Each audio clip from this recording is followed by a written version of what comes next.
తెలంగాణ రాష్ట్ర ఆత్మగా నిలిచిన సింగరేణి సంస్థపై పెట్టుబడులు కట్టుకథలు విషపురాతలతో రాధాకృష్ణ గారు చేస్తున్న తొలి పలుకు కథనాలు సింగరేణి కార్మికుల మానసిక స్థైర్యాన్ని దెబ్బతీసేలా ఉన్నాయి. ఇలాంటి బాధ్యత రాహిత్య చర్యలను మేము ఎట్టి పరిస్థితుల్లోనూ ఉపేక్షించాం.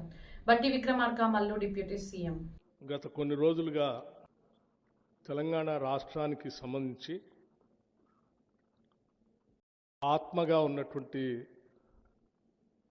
సింగరేణి పైన కొన్ని కట్టుకథలు, కొన్ని రాతలు, కొన్ని లేఖలు, కొన్ని రివ్యూస్, అంతిమంగా ఈ సింగరేణిలో పనిచేస్తున్నటువంటి దాదాపు 42,000 మంది పర్మనెంట్ ఉద్యోగస్తుల్ని, ఇంకో 30,000 మందికి సంబంధించినటువంటి అవుట్సోర్సింగ్తో పనిచేస్తున్నటువంటి ఉద్యోగస్తులు మానసిక స్థైర్యాన్ని, మొరల్ని దెబ్బతీసేటట్టుగా దీనిపైన రకరకాల ప్రచారాలు, అపవాదులు ప్రచారం చేస్తూ ఉన్నారు. దీంట్లో ప్రధానంగా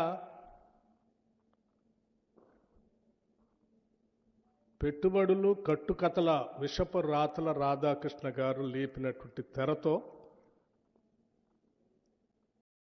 ఈ కథనాలన్నీ మొదలైనవి.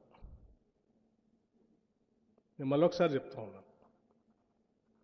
పెట్టుబడులు కట్టుకథలు విషపు రాతల రాధాకృష్ణ గారి తొలి పలుకులనే పేరుతో మొదలైనటువంటి కథనాలన్నీ